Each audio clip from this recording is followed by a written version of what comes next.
what's going on? It's Elwood, and welcome back to Rock On Studio Live, the only show on the internet that's put you one-on-one with all your favorite rock stars every single week, where you get to watch, interact, and engage. So if you haven't subscribed to the YouTube channel yet, definitely do it. Just search Rock On Studio Live on YouTube, click subscribe, and you'll never miss an interview. We got a bunch coming up with Blackstone Cherry, Jason from Fever 333, and you can relive the interview from last week as we celebrate the debut solo record from the Corey Taylor, CMFT, out now, Chris Motionless, and more. Over 30 episodes in the bank and a lot more to come. Today on my show is a very special guest, and it's kind of coming full circle because he joined me on Rock On Studio in the early ages of the show, but now he's back, and Smith & Myers getting ready to release their first record of the month coming up on Friday, along with doing a drive-in tour and a second album coming out on October 23rd. Welcome him back to the Rock On Studio, introducing Mr. Brent Smith. What's happening, homie? I think you have a future in broadcasting, and you're a handsome guy, so that helps as well. But I think you got a future, man. I'm feeling good. I haven't even shaved today. It's more of a 2 o'clock shadow. I like it. You're doing good, man. How you been? How's your world treating you? I'm good, man. One day at a time. That's the story of my life now. One day at a time is like how I like to do it.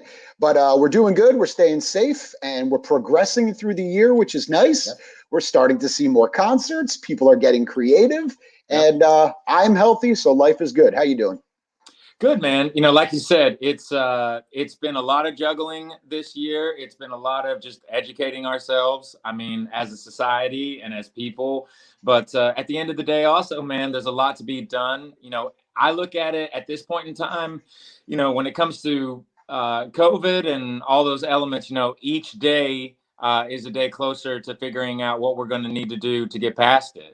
I think there's a lot of people in the scientific community and the medical community that are still working nonstop. Obviously, we were just talking about that off air. But overall, I'm also starting to see, you know, in the real world, I'm starting to see a very beautiful thing really start to happen between people. I see the camaraderie really coming to the forefront with people from all walks of life. You know, like if you're on media and you're looking at the news, depending on where you get your news sources from and this and that and the other, it can paint a different picture. But out in the real world, man, I do see that people are really trying to be helpful with each other. They're really, you know, trying to have each other's backs, and we're all just trying to get through this. And but I'm seeing humanity on a daily basis. I really am. It's comforting to see that.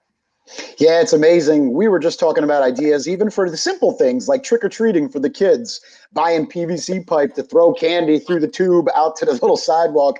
I want to make sure those kids are still being able to celebrate those holidays and get a little bit of normalcy, so it's good. First off, I know we're not here for Shinedown, but it would be wrong if I didn't congratulate you, us and them, celebrating a 15th year anniversary over the weekend. Yeah. Huge. How crazy is that to you? Does it feel like 15 years ago, or does it feel like yesterday still? That record feels like 15 years ago. That one, you know, somebody very early on with the first album, when we, you know, our debut, when we came out in 2002, you know, we befriended a band called Three Doors Down, and Brad Arnold became a really good friend of mine, still a good friend of mine to this day. We don't see each other as much as we would like to, but we still, you know, chat from time to time when we can. I'll never forget what he told me on our first album when we toured with them, because we ended up touring with them for like 9 months. We were only supposed to be on this 2-week run with them, and then 2 weeks turned into 9 months. It was pretty incredible. But he said, if your first album is successful, you're going to have about 6 months to do your next record, and you'll need to buckle up because it goes fast. And I just thought to myself, okay, because I had nothing to compare that to. The first album was successful, and he was absolutely right. We had about 6 months to make that record, and then, you know, the label was like, get back out there. And it was a whirlwind. That record was a whirlwind. But you know what? A lot changed after that record. And here we are today, in a very unique spot. 6 albums later, working on number 7 right now in Charleston, South Carolina. But yeah, that us and them, man, that felt like 15 years ago. You ever think about growing the hair back? Want to get back to those headbanging days, dude? You know what, man? I tried to grow my hair back like during I think it was like right before Threat to Survival, like the touring began for that album. And man, I was growing it out and I just thought it didn't look good anymore. It kind of also like I felt like it made me look old.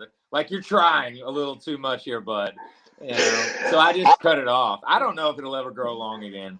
It's so funny seeing bands from years ago, from where they started to where they're at now. I laughed with David Draymond because the last time I saw him, he took out his labret piercings. Yeah. And it was like the first thing. I was like, Dave, what happened to your piercings? He started laughing. He's like, do you know how old I am now? I don't want to look like the manager of Hot Topic forever. I started dying laughing. Did you really say that? I don't want to look like the manager of Hot Topic forever. Yeah. It was awesome, man. It was so, but it's so good. Dude, he's always had a pretty wicked sense of humor, but that's pretty good. Yeah, and he did it with that low voice of his. Yeah. All right. So we're here. We're celebrating Smith and Myers, not one in honor of Scream and Halloween, but wait, there's more. 2, Volume 2 is going to be coming out. We got the release coming this Friday, October 9th. That'll be Volume 1. October 23rd, we'll follow up with Volume 2. Yep. And it was funny. The first time we talked, you talked about how we were going to tour, and now we're here today, a couple months later. Album release party in Chicago, Lakeshore Drive in this Friday. And I'm going to tell you this, Brent, you wouldn't believe it. Sunny and 77 is the forecast for Friday in Chicago in October. So I don't think it could have worked out better for that, man. It's interesting. The very first show that we did was in Philadelphia between the two stadiums. And that show was pretty warm for the most part. But we just did Butler, Pennsylvania, which is essentially like 20 minutes outside of Pittsburgh, and Scranton. And both nights when we walked on stage, it was 42 degrees. By the time we walked off stage, in Butler, it maintained 42. But in Scranton, it was like 39 degrees when we got off stage. Like Zach barely could play the last 3 songs because it was cold. But no, man, we'll take 70 all day. Yeah. When I kept looking ahead. I was like, wow, this stars are aligning for this show. You know you don't get 70s in Chicago in mid-October unless it's a blessing. And it's been interesting too. Like even if it starts to rain, people are in their cars, and they just basically they give you an HD radio, station to like tune to, but Philadelphia, they didn't have a PA. You had to do everything through the radio, but the last 2 had a PA. Chicago has a PA. We've got like 6 shows on sale right now. I just found out that we have 10 shows that are kind of they're on hold at the moment for November, but they're indoors in certain areas. We're going to have to see what we're going to be able to do here, because at the end of the day, really the priority is the fan base and making sure that we can do this in the safest way possible. We've not had any incidents of any of the drive-in shows that we've done.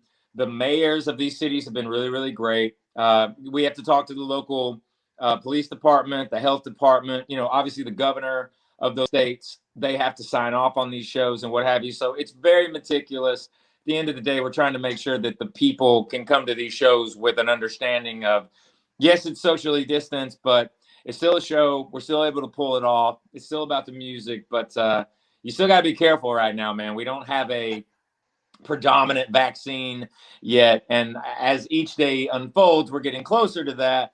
But, you got people's lives in your hands. You got to be really careful.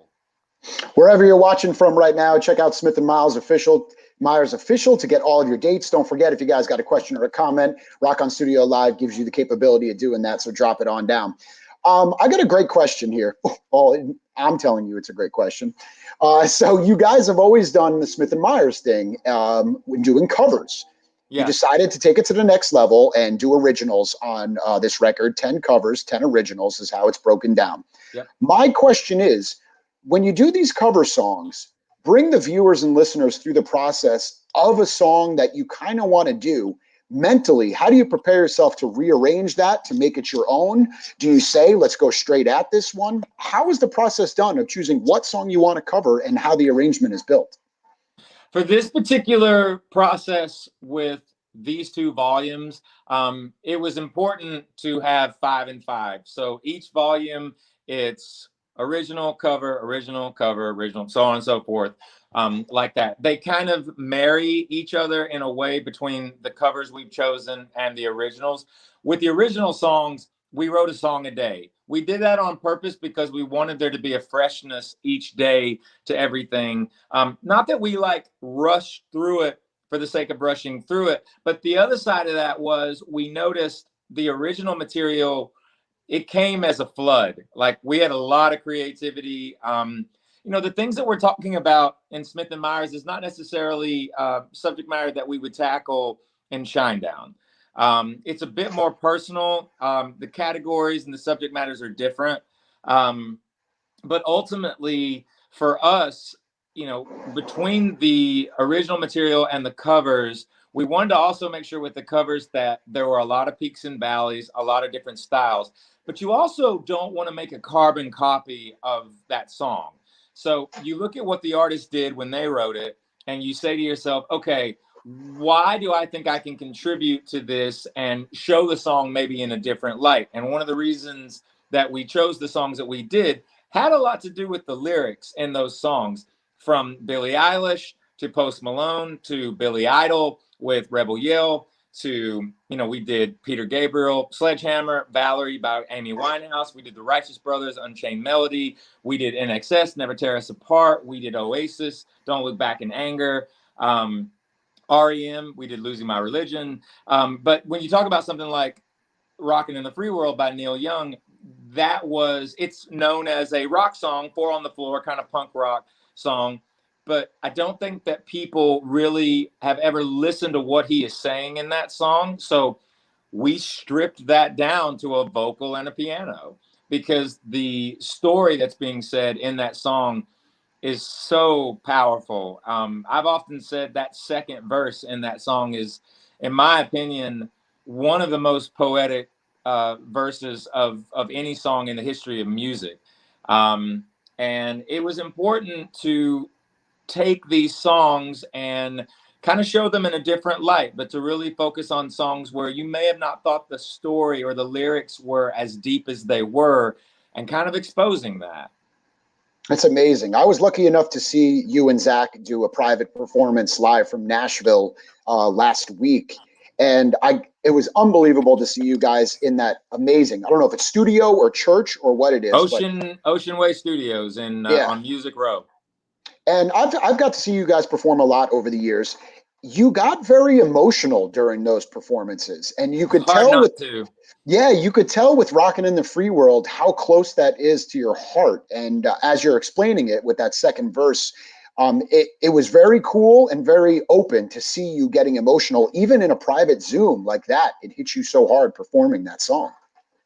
Yeah, and I mean, if people don't know, it's very interesting that song was written 30 years ago and holds just as much relevancy today in 2020. But, for people that don't know what the words are and why I feel that it's so profound, in that second verse, Neil Young explains that the lyrics are, I see a woman in the night with a baby in her hand under an old street light near a garbage can. Now she's put her kid away and she's gone to get a hit.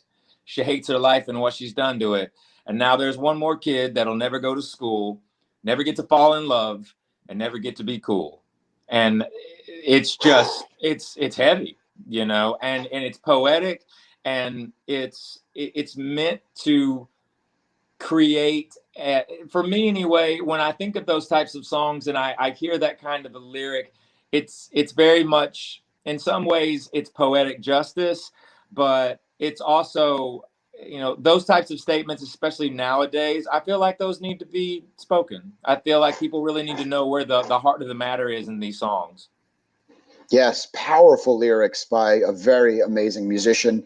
And other songs the lyrics aren't really powerful for a lot of people in other genres. So that's why I've always loved rock. They always get the bad look, but I mean, rock songs, some of the deepest lyrics and some of the best songs to help people overcome struggles. We are in the month for opiate awareness. Nikki Sixx is doing a lot with that as well for battling for addiction. And look at that. It's all rock guys leading the way through all of this. So it's pretty cool. It's pretty cool. All right. Smith & Myers Volume 1 coming out Friday. Volume 2 will be out October 23rd. They'll be in Chicago in Friday at Lakeshore Drive-In for the official album release show. The weather looks amazing. I checked in before this. There are only a few car spots left. You can grab all the details of where the tour is going to be going, wherever you are viewing from, and get ready to rock out with Smith & Myers to not only celebrate live music, but celebrate the original songs and the powerful spins and looks into these covers that you guys put together. I got to say this. One person asked me when Smith & Myers started, and a lot of people asked me, when Smith & Myers started, what did everyone in Shinedown say? What are you guys doing us? Why are you walking away and doing your own thing? Did the other members mad at you and Zach for having a side project? You know what? The beautiful thing about the band that we're in is that the four individuals that make up Shinedown, a lot of times, first and foremost, Eric and Barry were nothing but receptive and very encouraging, and they were 100% with us doing it. You gotta realize something though too, man. Anything that I do or Zach does, it's always going to have an effect on Shinedown. It's all kind of going into the same circle and the same family. It really is. But those guys knew that we wanted to do something that was a little bit outside the box, and it just wasn't something that we felt like Shinedown that could be represented in that way. And really, in all honesty, you know, Zach has a good way of putting it. It's not about the painter, it's about the painting. And that's what Shinedown is. There's a lot of colors, there's a lot of different structures to it. And that's a machine also. And you know, one giant truck machine plowing down the road. And the other thing too is just that, you know, at a certain point in time, we felt like also, you know, people do need a break from certain things. Like it can be, you can do too much. You have to have time to go away for a moment for people to miss you. And I have to say this though too, to the fan base and also to yourself as well. Just to kind of give everybody an update with our relationship with Direct Relief and everything in the COVID-19 response. We have crossed the $500,000 mark. Wow. Raised for Direct Relief and COVID-19 response and counting. So we really want to thank you, you know, the city, the station, everybody involved, but also just Shinedown Nation and all the fans, because that was something, you know, going back, you know, 25 weeks ago, 10 months ago, where a lot of people were just really scared, really kind of didn't know what to think about this. And there was a lot of uncertainty. You know, we chose to kind of do what we could to put something out there with Atlas Falls in regards to, we wanted to try to show something that was optimistic and give people confidence and try to put optimism out for everybody. And really the public has just stepped up and gone above and beyond. But, you know, raising $500,000 is no small feat. So, but all the glory goes to you and the fan base. So thanks for helping us spread the word about how important Direct Relief is. Unbelievable. Over $500,000 raised for a great cause. And before we let you go, we gotta give you a little question. Working on a new Shinedown record. What's the timeline? I'm thinking in a perfect world, which it is going to kind of be a little bit of a juggling. Sometime in 2024 for a perfect world. I can tell you what we're trying to do as far as first single and album. We're looking at the possibility of having a first single ready to go by May, and looking at, you know, the tour and seeing what we can and what we will be able to do, having a record ready for you by July. Unbelievable. You heard it first right here on Rock Out Studio Live from Brent. And I want to end this with one of the most powerful statements I see. Shinedown Nation, Shinedown fans. I've seen a lot of memes, you see a lot of pictures, but I know where that originated. It originated at a Shinedown concert with a sign that said, "Your music saved my life." And I know you've seen that a lot from all over. Brent, Yeah. to all the fans out there, to everyone in Shinedown Nation, that is what it's about.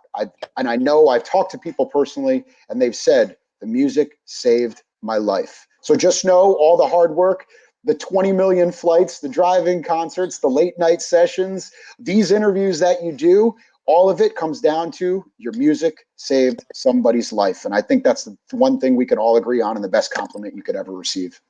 Absolutely, and the fan base should know that not only, if that's the way that you feel about us, your support and the fans, um, they all create life too in us. We've been given a platform to be ourselves, and our audience has always allowed us to be ourselves, and we want them to be who they are too. So it's always been about a family. It's always been about, there's no line really with us and our fan base. I mean, we don't look at them as fans. We call them family because that's what they are to us. We've always said that we only have one boss. It just happens to be everyone in the audience. And it really, they carry us through, times like this, and we think about them on a daily basis. Really, in all truthfulness, we just want to continue to hopefully just make them proud, and keep doing what it is we do, and never phoning in anything in regards to the music or the records, and always pushing the envelope. Smith & Myers, Volume 1 coming out Friday. Get the pre-order now. Get ready for Volume 2 coming out on October 23rd. Check their website for dates and details for the drive-in tour or indoors, whatever you're doing. And that is Brent Smith. He's got more #1 rock hits than anybody in the history of rock, which his band Shinedown you may have heard of. My name is Elwood, and this is Rock On Studio Live. Thank you guys for hanging out with us. Stay safe and stay metal.